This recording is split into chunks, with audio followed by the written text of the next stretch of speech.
Magandang umaga po sa inyo mga kapatid. Salamat po. Tayo ay nasa panahon ng ating pagsamba. At patuloy na po rin po natin ang Panginoon sa ating kalagitnaan. Yes, Lord. Hallelujah. Yes, Amen, Lord God. Tayo po'y manalangin. Panginoon, kami po ay nagpapasalamat dakilan namin Diyos. Dahil sa umagang ito, Panginoon, patuloy ka naming pinupuri at niluluwalhati ang dakilang pangalan. Patuloy nawa na ang kapangyarihan ng iyong Holy Spirit sa pamagitan ng iyong anak na si Jesus, madama namin, Panginoon, nakasama ka namin palagi. Kasihan mo po kami ay tayong lingkod sa mensaheng dadalhin ngayon, Panginoon. At amin po sinasawayan lahat ng gawa ng kaaway. In Jesus' mighty name. At patuloy na malayang pumilos ang kapangyarihan ng iyong banal na Espiritu. Ito po ang aking dalangin at ating dalangin sa pangalan ni Jesus. Amen. Ang ating pong title ngayon ng ating pag-aaralan ay nasa Aklat ng Mga Gawa, Kapitulo 2, 37 hanggang 47. Mga kapatid, ito po ang kasaysayan ng unang iglesia sa panahon po ng the early Christian Church. At gusto po mga kapatid na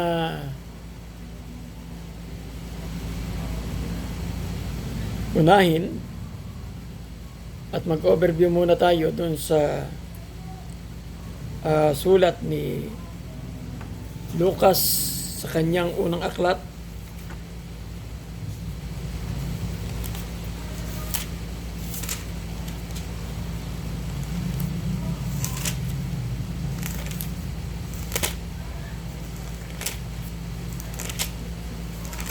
Ito po ang sinasabi.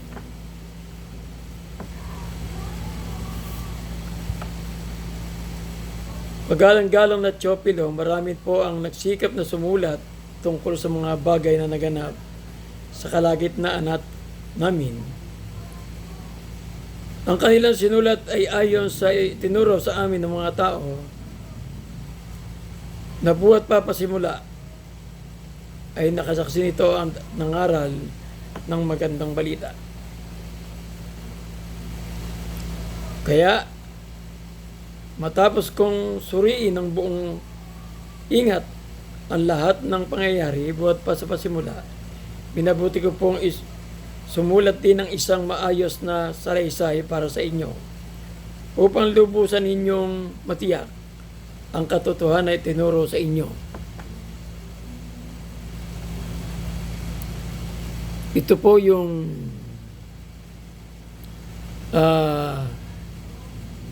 salaysay na kung saan ay ipinahayag po ni San Lucas yung naganap doon sa post-resurrection na nanatili ang Panginoon after ng kanyang pagkabuhay na maguli ng 40 aral. Yan. 40 days po yon. At pagkatapos, umakyat siya sa langit bilang katuparan po ng propesiya ng banal na kasulatan. At yung kanyang ikalawang sulat, mga kapatid, na tatalakayin natin ngayon, ay tungkol doon sa katangian ng iglesia ng mananampalataya pagkatapos sila ay masangkapan at mapuspos ng banal na Espiritu. Kaya mga kapatid, tatalakayin po natin ito sa isang simpleng paraan. Ang Ang title po nito ay nanatili silang matibay. Amen? Basahin po natin dun sa Kabanatang 2, talatang 37 hanggang 47. Nabagabag ang kanilang kalooban nang marinig ito, kaya tinanong nila si Pedro at ang ibang mga apostol, mga kapatid, ano ang dapat naming gawin? Sumagot si Pedro, pagsisihan niyo talikuran ang inyong mga kasalanan at magbautismo kayo sa pangalan ni Jesucristo upang kayo patawarin. At ipagkaloob sa inyo ang Espiritu Santo. Sapagkat ang pangako ay para sa inyo at sa inyong mga anak at sa lahat ng nasa malayo, sa bawat taong tatawagin ng ating Panginoong Diyos. Marami pang inilahad si Pedro upang patunayan ang kanyang sinabi at nanawagan siya sa kanila. Iligtas ninyo ang inyong mga sarili mula sa parusang sasapitin ng masamang lahing ito. Kaya't ang mga tumanggap na sa sinabi niya ay nagbabautismo at nadagdag ang mga alagad na may 3,000 katao ng araw na yon. Nanatili sila sa itinuturo ng mga apostol sa pagkasama-sama bilang nagpagkakapatid sa pagpira-piraso ng tinapay at sa pananalangin. Dahil sa maraming himala at kababalaghang nagawa sa pamamagitan ng mga apostol, naghari sa lahat ang takot. Nagsama-sama ang lahat ng sumasampalataya at ang kanilang mga ari-arian ay para sa kanilang lahat. Ipinagbili nila ang kanilang mga ari-arian at ang napagbilan ay pinamahagi sa bawat isa ayon sa kanyang pangailangan. Araw-araw sila nagkakatipon sa templo, masayang nagpipira-piraso ng tinapay sa kanilang mga tahanan at may malinis na kalooban. Nagpupuri sila sa Diyos at kinalulugdan rin sila ng lahat ng tao at bawat araw ay dinaragdag sa kanila ng Panginoon ang mga iniligtas. Ito po ang salita ng Diyos para sa bayan ng Diyos. Mga kapatid, napakapalad po nung unang mga mananampalataya kasama ng mga alagad. Na-encounter nila yung kapangyarihan ng banal na Espiritu at nandun yung personal appearance ng Holy Spirit in the name of Jesus. Mga kapatid, mapalad din naman tayo sapagkat ang lahat ng tumanggap kay Jesus ay pinakalooban ng banal na Espiritu at ang kapuspusan nito. Mapatitignan po natin dito mga kapatid, yung mensahe ni San Pedro na ang sabi ng mga komentaryo ng Biblia at ng mga Bible scholars, halos ay 3 minuto lang yung message. Mga kapatid, napaka makapangyarihan yung mensahe ni Saint Peter. Hindi dahil sa kanyang sarili, kundi sa kapangyarihan na kapuspusan ng banal na Espiritu sa pangalan po ni Jesus. Hallelujah! Palakpakan po natin ang Lord. Hallelujah! Glory to God! Mga kapatid, ito po yung katangian ng unang mga mananampalataya. Ito po, babasahin ko po. Kaya't ang mga tumanggap sa sinabi niya ay nagpabautismo At nadagdagan ang mga alagad ng may 3,000 katao ng araw na yon.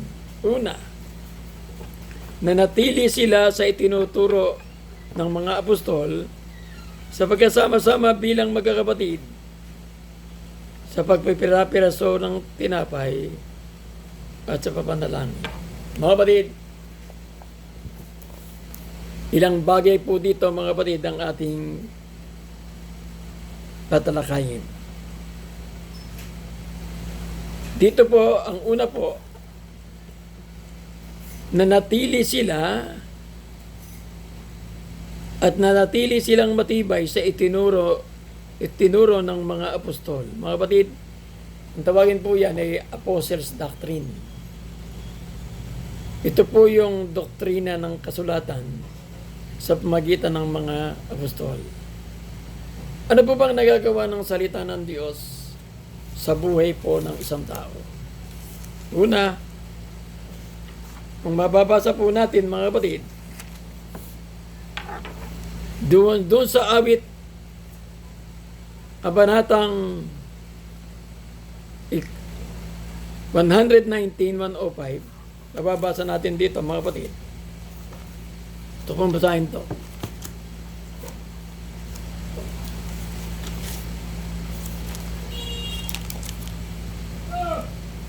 Ang sabi rito, salita mo isang tanglaw na sa akin ay patnubay, sa landas kong daraanan, liwanag na tumatanglaw.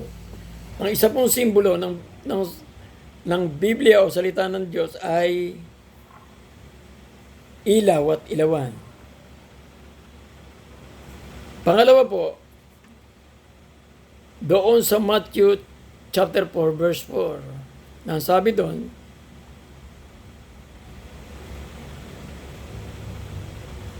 kung ikaw ay talagang anak ng Diyos,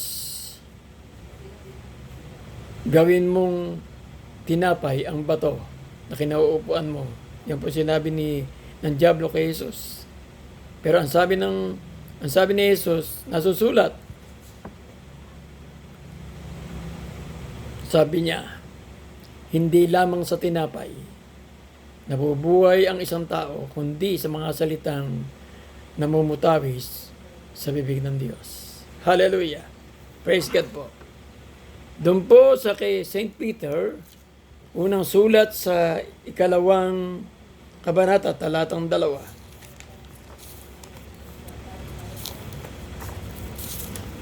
Babasahin ko po ito. Ang sabi po dito, gaya ng sanggol, kayo manabik sa dalisay na gatas na espiritual upang lumago kayo sa pananampalataya hanggang makamdan ninyo ang ganap na kaligtasan. Yan po ay ilan lamang mga kapatid sa pribilehiyo ng salita ng Panginoon. Napakarami po niyan. Tingnan po natin mga kapatid. Ikalawa, doon sa ating pinag-aaralan mga kapatid, doon sa mga gawa, basahin natin mga kapatid, ikalawang bagay, na sila ay nanatiling matibay. Ikalawang bagay po,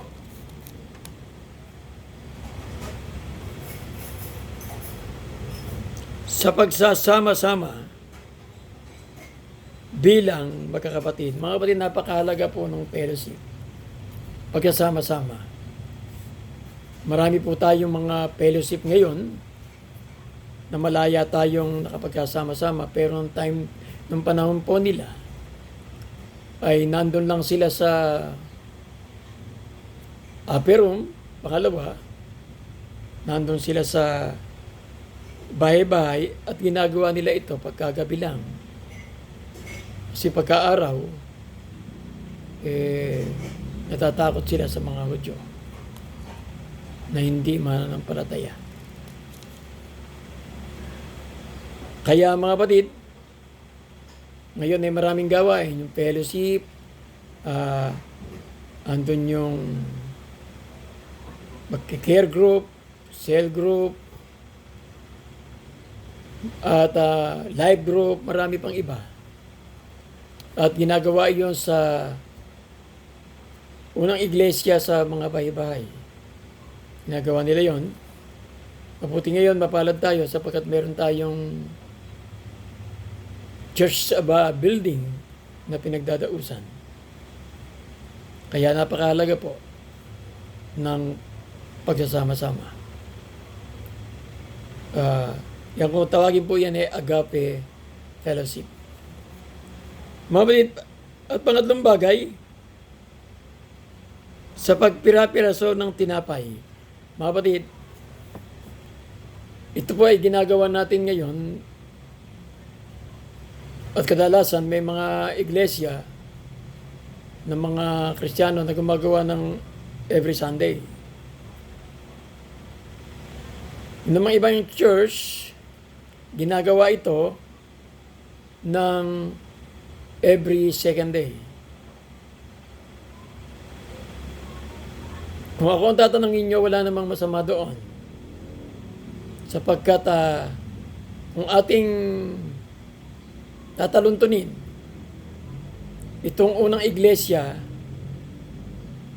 ay everyday. Nagsasama-sama sila sa isang dulang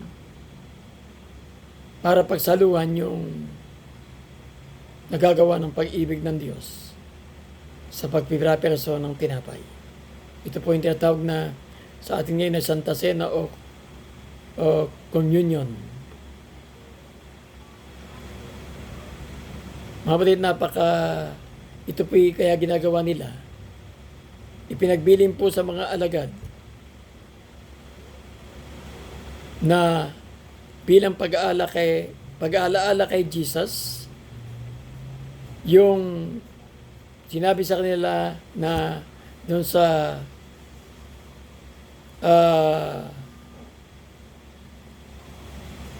Aperum na sinasabi sa kanila na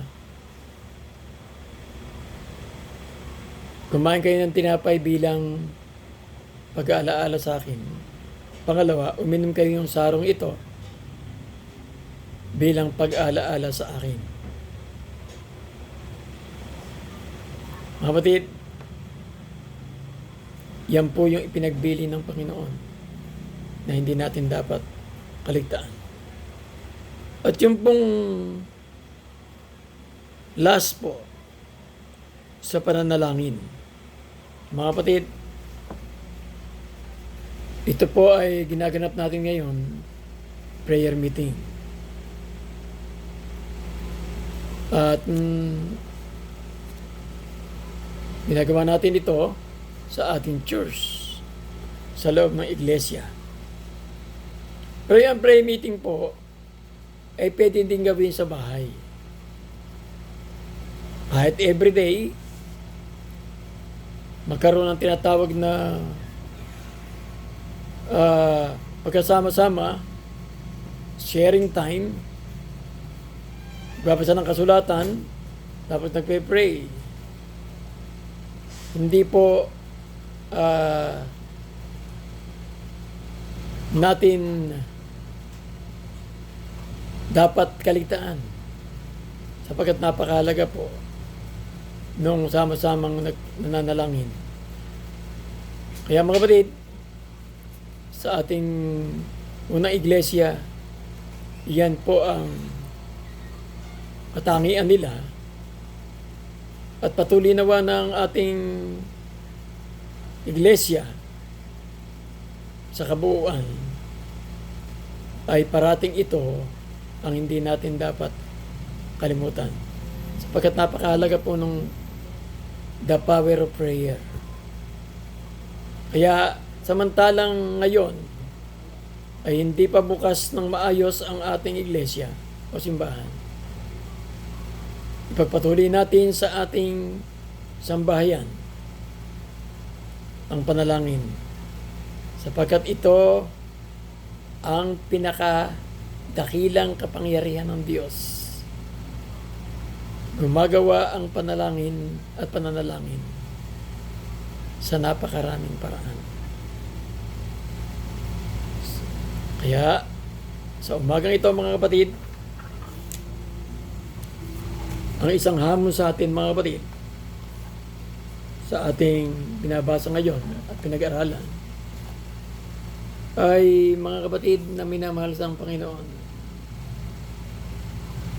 Lalo sa lalagayan po natin ngayon na nandyan pa rin ang COVID-19 pandemic. Mas kinakailangan ng ating sama-samang gawain, hindi lang sa simbahan, kundi sa ating mga tahanan upang lumago ang ating buhay espiritual. Una, number 1, pag-aaral at pakikinig ng salita ng Diyos. Pangalawa, pagsasama-sama bilang magkakapatid. Yan po ay yung fellowship. O kaya dito tinatawag na pagsamba. Pangatlo, pagpira-piraso ng tinapay. The communion. At pang-apat, ay sa pamamagitan ng pananalangin, hindi lamang sa simbahan, kundi sa ating mga tahanan. Purihin po ang Panginoon, tayo po'y manalangin. Panginoon, narito po kami na nagpapasalamat sa buhay at kalakasan na yung pinagkaloob sa amin. Maraming salamat po sa pribilehiyo na kami, O Diyos, ay nakakapakinig at nakapagbibigay ng mensahe para sa lahat. Lord, sa umagang ito, pagpalain mo po, Panginoon, na aming mga kapatid, Lord, sa Camden Shore Church. At patuloy, O Diyos, na Ikaw ang Panginoon na patuloy na pasalamatan. At Ikaw, Panginoon, ang patuloy na purihin sa kanilang mga buhay. Lord, nadalain ko po sa iyo ang mga kapatid, Lord, lalo na sa pabahay. Dalain ko po, Panginoon, ang patuloy mong pagsubaybay. Patuloy po ang presensya ng iyong Holy Spirit by the blood of Jesus. Na nawa, Panginoon, anuman ang kanilang pangangailangan, dakila namin, Diyos. Pagpalain mo po sila, Panginoon. Ikaw po ang magbibigay sa kanila, Panginoon, ng lahat nilang pangangailangan. At patuloy, Panginoon, na kung meron po sila, Panginoon, na may mga karamdaman, Lord, in the name of Jesus, by the blood of Jesus Christ, Ikaw po ang magpapagaling anuman ang kanilang karamdaman. At ingatan mo po sila sa lahat ng uri ng sakuna, Panginoon. Dakila namin, Diyos, dalahin ko rin ang mga work ng aming mga kapatid, Panginoon. At patuloy nawa na magpatuloy ang kanilang gawain kahit po sa kanilang tahanan. Kaya Lord, inaangking ko po, Panginoon, na patuloy ang paggawa ng iyong Holy Spirit sa buhay po nila, Panginoon. At nawa, idampi mo po, Panginoon, ang iyong mga kamay. Itingin mo po, Panginoon, sa kanila ang iyong mga matang makapangyarihan. At nasa gitna po ng pandemic na ito, dakila namin, Diyos, ay patuloy na magkaroon ng kalakasan at mawala ang takot at pangamba dahil kay Jesus Christ. Lord, maraming salamat po, Panginoon. Ito po ang aking dalangin sa makapangyarihang pangalan ni Jesus na yung Panginoon tagapagligtas. Amen. At ngayon tanggapin po ninyo masaganang basbas, pagpapala ng ating Diyos na makapangyarihan sa lahat, ang patuloy na pagliligtas ng Panginoong Jesucristo, at sa patuloy na tanglaw, liwanag, pakikipisan, kaaliwan, pagkapasagana at pagpapagaling ng Banal na Espiritu, naway sumainyo lahat mula ngayon at magpakailanman. Amen. Amen. Amen. Amen. Maraming salamat po. Purihin po natin ang Diyos. To God be the glory and honor. In Jesus' name. Amen. Yes, Lord.